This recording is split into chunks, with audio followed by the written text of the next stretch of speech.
Welcome back to Off the Chart Season 2 Gen Q Edition. This season, we're watching the L Word Generation Q with you, bringing you our unfiltered take on the new series Reboot every Monday, because we still can't get over those LA lesbians. I'm Michelle Turingen, managing producer of video at Xtra, and I think this episode has taught me a lot about ex-wives. And I'm Rachel Giza, editorial director of Xtra, and I really want to get high with Bette and Shane.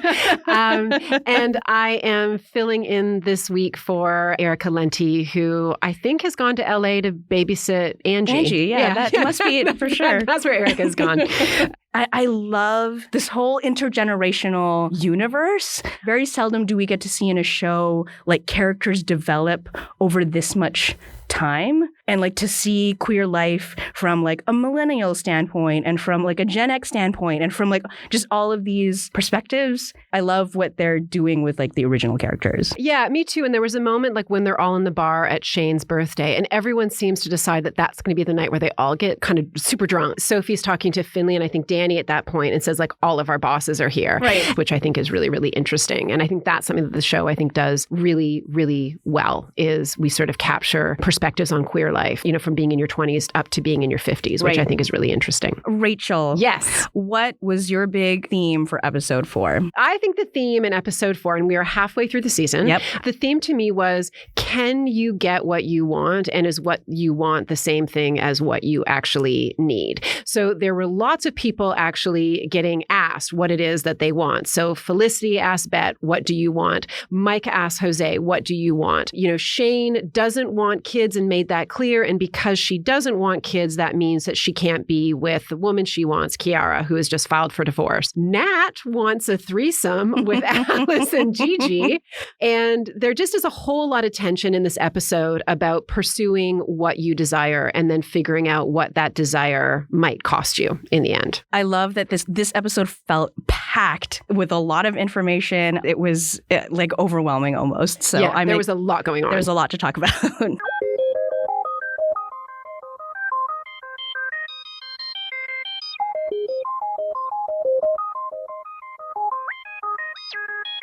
Okay, let's recap.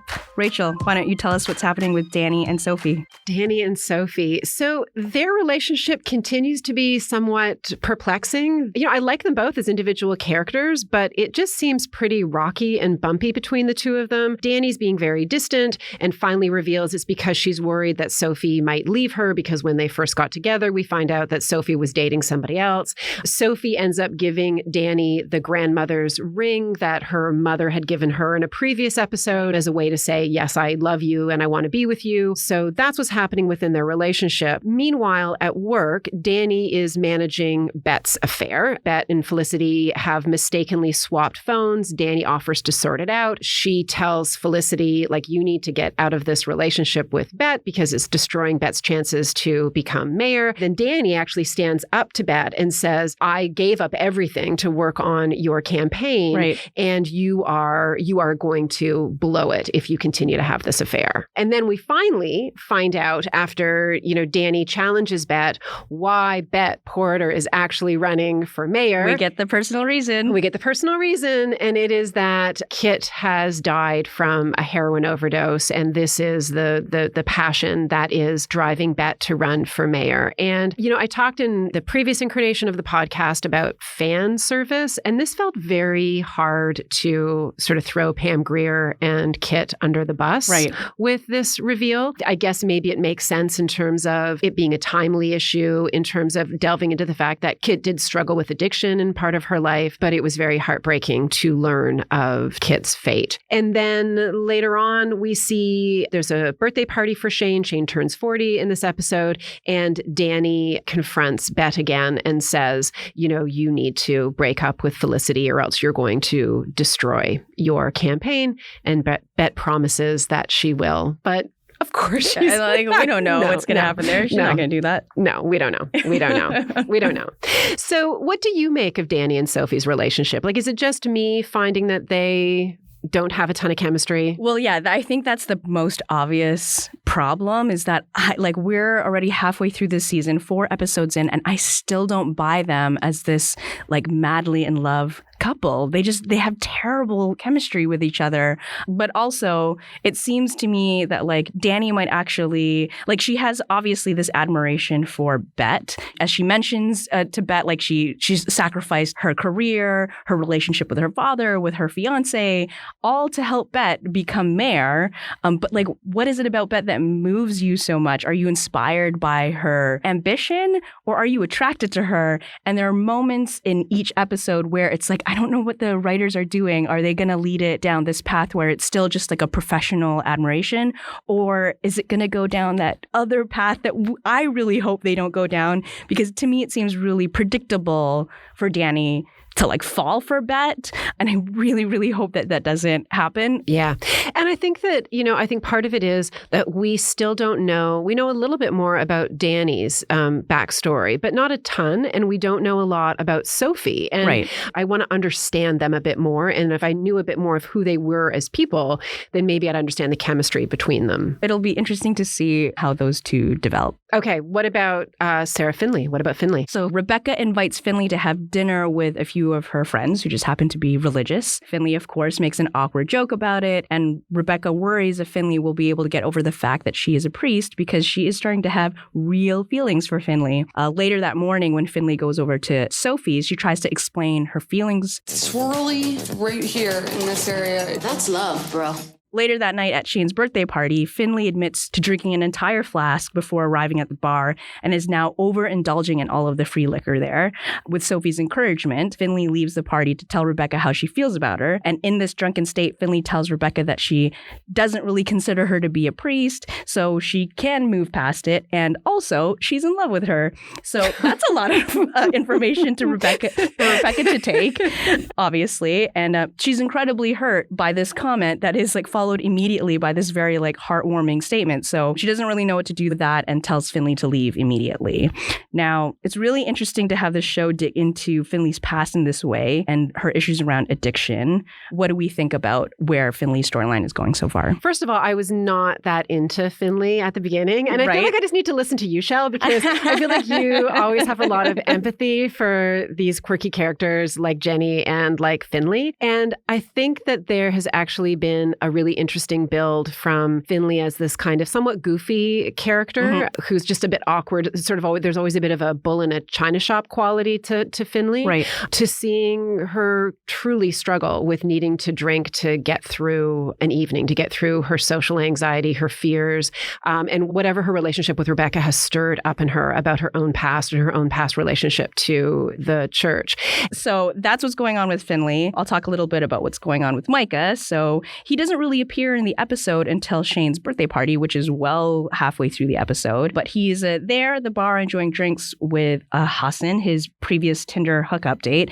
And then Jose arrives, and that seems to make Micah very uncomfortable. We get a little fun fact when Micah tells Hassan that he actually dated Dani back in college, presumably pre-transition. And finally, Micah pulls Jose aside after dancing and asks him what he really wants from him, at which point Jose just kisses Micah passionately.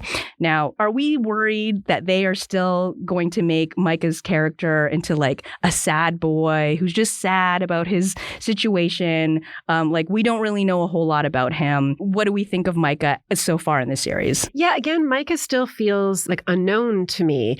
And it's funny because I feel like Micah doesn't get to be like fun or playful or spiteful or anything. He just is kind of like bummed out all the time. Right. Again, I think that I'm so glad that there is a more positive depiction or a more humane depiction of a trans character in the show played by a trans man. I just wish they gave Micah more to do. All these things that could be tapped into, and then, so much potential. So maybe more. I mean, there's 4 more episodes. Okay, so Bette. We already talked about the Felicity drama and Bette revealing that Kit died of a heroin overdose and that Felicity was there for Bette, which is why Bette is finding it hard to quit her. There's a really lovely scene between Bette and Shane where Bette has gone to Shane's house to cook for her. It's Shane's birthday and they smoke a joint. Right. And it's so fun to see the two of them get high together. It's just so great. That smells amazing. No. Please. It's legal. You're the one running for mayor. And then, Bette confesses to Shane that she's still sleeping with Felicity. They talk a bit about, how they've kind of mess up in their relationships. And then, Bette takes Shane over to Shane's bar, and there is a surprise party waiting for Shane. So that's kind of the broad strokes on Bette. So Dani says this very interesting line to Bette, which really stood out to me when she's kind of berating her about Felicity, where she says, "Is this your MO? You do something great and then you fuck up," which to me is like quintessential Bette. Are we worried that the show is doing the same thing to Bette that they are doing to Shane, where she just constantly is self-sabotaging? Yeah, I don't know. It's a good question. I mean, I think one perspective is maybe it's sort of a laziness on the part of the show or falling back onto old tropes. The other is, I think, is true that, just because you get older doesn't necessarily mean you get wiser, right? Bette maybe has not yet battled all of her demons, or losing Kit and then also having Tina break up with her may have put Bette onto some sort of spiral. I mean, I think it adds a fun tension to the show. What do you think? Like, I love it. It's just the people we admire and love are still flawed.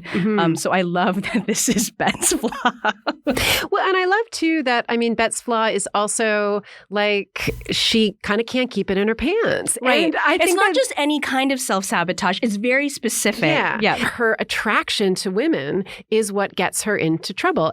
And have her Achilles heel be she just can't keep it in her pants is super fun to me. Like, I love that. Like, that to me feels like that's gay rights to me. It just feels like she's not a noble, long-suffering lesbian. I like that's her character's flaw. Okay, so what's happening with Alice? So Shane teases Alice because she's dressed like an Easter peep. She's wearing like fluorescent neon yellow and sporting a backpack. Alice is trying to look trendy because she's about to be interviewed by the LA Times.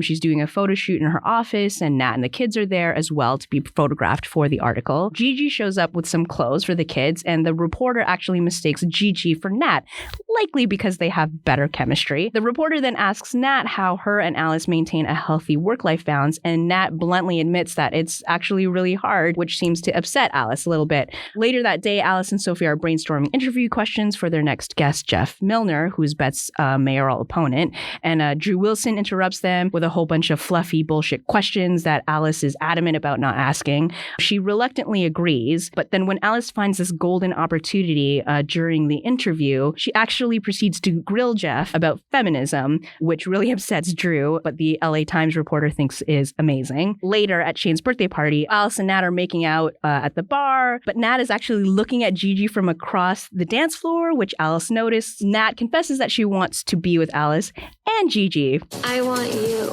and her. So the three of them sneak into a back room and proceed to have a threesome, which is pretty damn hot. So I like, yes, like WTF.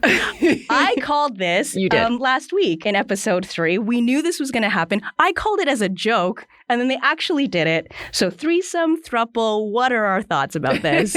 I mean, yes, you did call it, so you totally get an award for calling this. I mean, what I'm so curious about is how the show is going to deal with it in the next episode, because the scene is really, really hot. There's a hilarious moment afterwards when you see them like post-coitally, yes, and their hair is all kind of messed up and they're all a bit disheveled and they're all still a little bit drunk. It was probably the most interesting I found Nat, because again, Nat is this character who was kind of played she was kind of flat. Like Gigi is very dramatic. She had the thing where she nailed her wedding ring to the door, and is just a bit more sort of, I think, kind of spiky. And Nat is sort of, I don't have any, she was saying that she didn't have any friends, and she just sort of seemed very kind of dull. Right. Even the reporter thinks that Nat is just like the nanny. Exactly. And so the fact that Nat expressed so baldly, like, what I want, this is what I want, was probably the most we've gotten from Nat in terms of what she's really about. I am really curious to see whether this is going to be played as that was a fun romp, or if this is going to be played as this was a terrible mistake, or if we're going to see like Gigi breaking up the relationship with Alice and Nat. Or are they super progressive, and is this what they're going to try to do with their family? Yeah. Right? Yeah, that would be very, very interesting. That is what I thought was most fascinating about this storyline, is that I feel like if I saw stories a decade ago that would have introduced a threesome, it would have felt very sensational to me, right? But in the context of this show, it was like, oh yeah, I buy that. Mm-hmm. Like that's just a thing that we can buy. That's how we deal with work-life balance. Which feels like, you know what, it's a very novel and very positive approach to work-life balance. So Rachel, tell us what's going on with Shane. Shane. So we see Shane looks like she's having sex with a very beautiful woman, and it turns out that it is actually a sex dream, and the beautiful woman is Quiara, who's played by Lex Scott Davis, who is Shane's soon-to-be ex-wife. So Shane wakes up in the morning of her 40th dreaming about Quiara, and Shane is not really in a mood to celebrate her birthday, but decides that she will just have a drink with Alice and Bette. We have the scene of Bette cooking a somewhat disastrous meal. It looks like she just grilled some asparagus and just left it on the table. They get high and then they race off to the bar, and there is a surprise party waiting for Shane. We get a couple of really lovely callbacks in this scene. We see pictures that were actually taken by Jennifer Beals during the first iteration of the show, and then she put them into a book. So a lot of those photographs that we see of the much younger Shane and Alice and Bette and Dana were actually photographs, like behind the scenes photographs taken by Jennifer Beals. And then beautifully, the cake that they give her has the picture of "You're looking very Shane today" from her infamous underwear ad. We have Lena, who seems to be crushing very hard on Shane, and Tess, her girlfriend, suspecting something is going on. And then the final moment of Shane's birthday party ends with Quiara showing up and wishing Shane a happy birthday. And dun, dun, dun. Yes, exactly. And we're going to see what happens now that Quiara has shown up right after Shane has signed the divorce papers. So I want to talk about Shane and Bette's friendship, because I think we both really love it. I love friendship. How their friendship has evolved, over time. Yeah. What is it about the chemistry between these two characters that actually works, that actually feels real? When we watched the original run, we often had conversations about how we don't buy all of these characters being friends with each other. So it seemed really ridiculous that a person like Bette would ever be friends with a person like Shane. But many years later in this reboot, you can totally buy them, not just as friends, but as like BFFs. And they understand each other in a way I think very few of their friends can, because they suffer from the same kind of self-sabotaging behavior. I think the scene where Bette is preparing dinner for Shane's birthday before they go to the party, that conversation, that scene was like my favorite in the whole episode. When Shane admits that she, slept with Lena, I feel like prior Bette would have been like, Shane, what do you think you're doing? But now this much older, wiser Bette, this more empathetic Bette is just kind of like, oh no, I feel you, girl. I get it. I understand. I don't know. They have an unspoken understanding of each other, which I just think is so beautiful. What do you think of their friendship? Yeah, I agree. I think in so many ways, more so than anybody on the show, the two of them maybe have superficial differences, but in terms of who they are, I think they're both deeply loyal. I think they're both romantics, right? I think for all that Shane was a bed hopper, I think that when Shane fell hard for people, when she fell hard for Carmen, that was a deeply romantic relationship. I think that both Bette and Shane are deeply optimistic. They both they're in love with love, I think, in a way, or they're in love with passion. And so they see one another. And then I also think that only the two of them could have had, they burst out laughing when Shane says, I got divorced on my birthday. Yeah. And I feel like there was something in both of them with their own histories where they would find that hilarious. They would find that both being a horrific tragedy and painful, but also it would be the thing that they would laugh about. And I think it takes a special kind of friend to be able to find humor in a devastating moment. Yes. And I think that was pitch perfect, that laughter in that moment.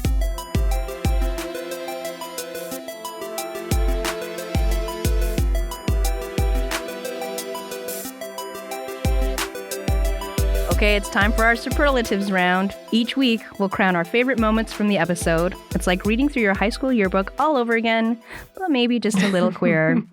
Rachel? mine is the most heart-wrenching, and that goes to the scene where Finley shows up drunk at Rebecca's door and confesses her love. And you can see, this is actually quite beautifully acted, you can see on both their faces just kind of how wrong they got it, I think, about what this relationship means and whether it has potential. So that was mine. Oh, that was such a great scene. It was, yeah. So best tribute to the original series will go to Shane McCutcheon, who names her bar Dana's after their beloved friend Dana Fairbanks, R.I.P.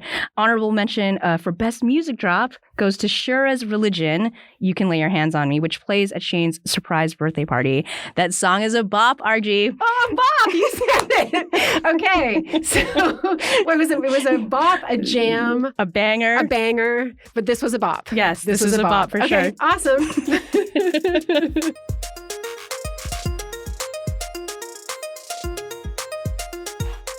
All right, that's it for this episode. Will we finally learn more about Shane's ex-wife, Quiara? Is Allison a throuple now? And where the heck is Angie? She's with Erica. She's fine. Erica's babysitting her. Angie's fine. So tune in next Monday when we process episode 5. I'm Michelle Turingen. And I'm Rachel Giza. Off the Chart Generation Q is produced by Michelle Turingen. Our executive producer is Rachel Giza, and our music is by Kid Coolit. If you like what you're hearing, please review us on iTunes or wherever you get your podcasts, and feel free to get in touch with us on Twitter at Xtra Magazine. Until next time. That smells amazing. No.